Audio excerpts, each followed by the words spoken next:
ನಮಸ್ತೆ ಎಲ್ಲರಿಗೂ. ಇಂದು ನಾವು ಬೆಳಗ್ಗೆ ತುಂಬ ಬೇಗನೆ ಹೊರಟಿದ್ದೆವು. ಹವಾಮಾನ ತುಂಬ ಸುಂದರ.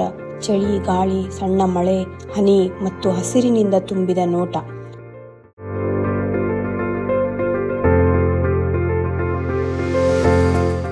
ಸಿದ್ದಪ್ಪಾಜಿ ಸಿದ್ದೇಶ್ವರ ಬೆಟ್ಟ ರಾಮನಗರದ ಹತ್ತಿರದಲ್ಲಿದೆ. ಪ್ರಕೃತಿಯ ಸೌಂದರ್ಯ ಮತ್ತು ದೇವರ ದರ್ಶನ ಎರಡೂ ಒಂದೇ ಜಾಗದಲ್ಲಿ ಸಿಗೋ ಒಂದು ಅದ್ಭುತ ಸ್ಥಳ. ಅಲ್ಲಿ ಹೋಗ್ತಾ ಇರುವಾಗ ದಾರಿಯುದ್ದಕ್ಕೂ ಕೃಷಿ ಜಮೀನುಗಳು, ಹಸಿರು ಬೆಳೆಗಳು, ಚಿಕ್ಕ ಚಿಕ್ಕ ತಿರುವುಗಳು, ನಿಜವಾಗಿಯೂ ಅದ್ಭುತ ಅನುಭವ. ಮಧ್ಯೆ ಮಧ್ಯೆ ನಿಲ್ಲಿಸಿ ಫೋಟೋಗಳು ತೆಗೆದುಕೊಳ್ಳೋಣ ಅನಿಸಿತ್ತು.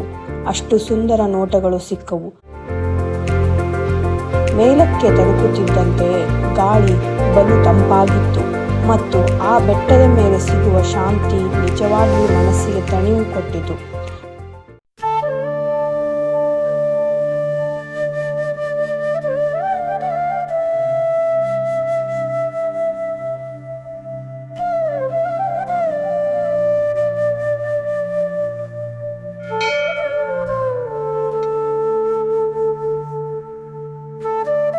ದೇವಸ್ಥಾನ ಬಹಳ ಶಾಂತವಾಗಿತ್ತು.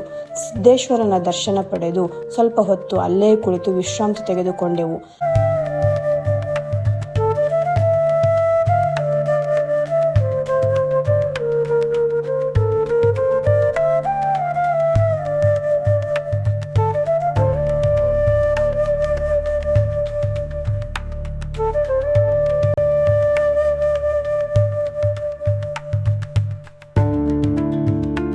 ದೇವಾಲಯದ ಹೊರಭಾಗದ ವಾಸ್ತುಶಿಲ್ಪವು ತುಂಬ ವಿಶಿಷ್ಟ. ಅನೇಕ ಶಿವಲಿಂಗಗಳು ಒಂದು ಪ್ರಮುಖ ನಾಗಶಿವಲಿಂಗವನ್ನು ಸುತ್ತುವರೆದಿವೆ ಮತ್ತು ನಂದಿಯ ಬಾಯಿಯಿಂದ ನಿರಂತರವಾಗಿ ನೀರು ಹರಿಯುತ್ತಿತ್ತು. ಆ ದೃಶ್ಯ ನಿಜವಾಗಿಯೂ ಆಧ್ಯಾತ್ಮಿಕ ಅನುಭವ ಕೊಟ್ಟಿತು.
ಮೇಲಿಂದ ನೋಡಿದಾಗ ಸುತ್ತಮುತ್ತಲಿನ ಹಳ್ಳಿಗಳು, ಬೆಳೆ, ಹೊಲಗಳು ಮತ್ತು ದೂರದ ಬೆಟ್ಟಗಳು ಎಲ್ಲವೂ ಕನಸಿನಂಥ ದೃಶ್ಯ. ಒಟ್ಟಾರೆ ಈ ಪ್ರಯಾಣ ತುಂಬ ನೆನಪಿನಲ್ಲಿ ಉಳಿಯುವಂತಹ ಪ್ರದೇಶ ಆಗಿತ್ತು.